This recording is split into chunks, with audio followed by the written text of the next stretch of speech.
Hey guys, Plev here. And today I'm going to walk you through the auto-bombing functionality of the F-100D Super Sabre. We'll begin with binding a control we're going to need later in the video. This control is known as the sight electrical cage. I recommend you bind it either to your throttle or stick, but it's important you have quick access to it. With that out of the way, let's do some cockpit setup. You should be doing this well before you reach your target area. We'll begin by uncaging our sight. Next, we'll come down and set our sights to bomb mode. To make things easier to see, I'm turning on my flood and console lights on the right-hand side of the cockpit. Now, by my left tip, I'm going to set my armament selector to bombs. I'm going to set my sight selector to sight and radar, and I'm going to set my fusing as desired. I'm going to set my stores to armed as desired. Next, we'll come over to our salvo and quantity panel. We have 8 bombs on board, so we'll set the quantity to 8. Next, we have our drop interval dial, which is measured in milliseconds. You can also use the multiplier switch to the right at times 10 or times 1. To the right of the multiplier switch, we have our mode select dial, which can be set to step or ripple. Both step and ripple mode produce impulses that are distributed to pylons according to the release type.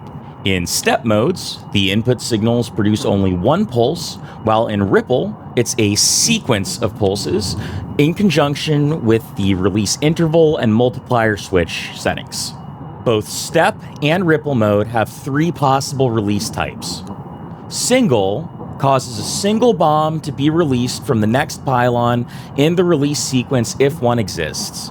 Pairs will drop a pair of bombs.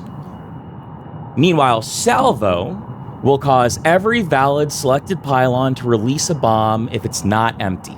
We'll use salvo ripple. Keep in mind that during ripple, you have to hold the pickle button until all bombs are released. Next, I'm going to start to climb so we have enough altitude to give ourselves some leeway and wiggle space to perform this maneuver.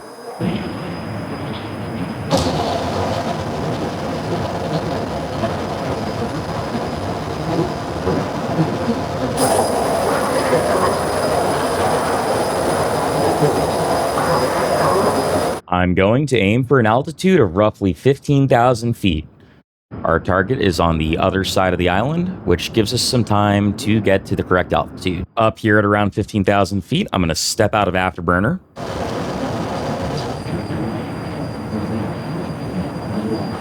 And begin ingressing to the target range. Our target will be these fuel silos. I'm ingressing to target with the target at between my 9 and 10 o'clock to allow for better visibility from the cockpit. This allows me to keep an eye on the target during my run-in. Before we run in, let's look at our instrument panel.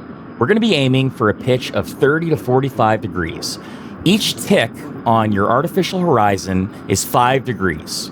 With our target roughly where we want it, we are going to hold our sight electrical cage button. We're going to throttle back slowly. We're going to roll over.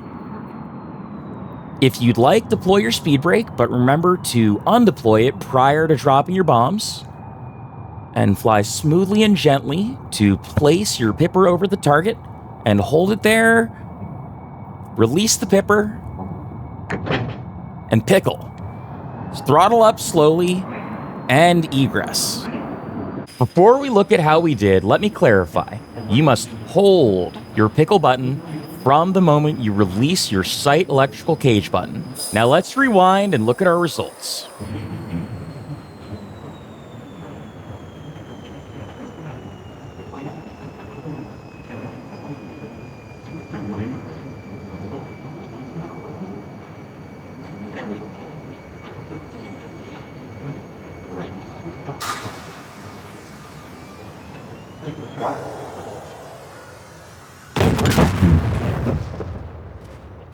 I'd say good effect on target. I think we could have spread them out more, but hey, we can practice that next time.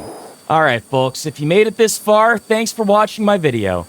Check the comments for a link to my Discord community if you'd like to fly with me, and don't forget to like, comment, and subscribe if this video helped you out.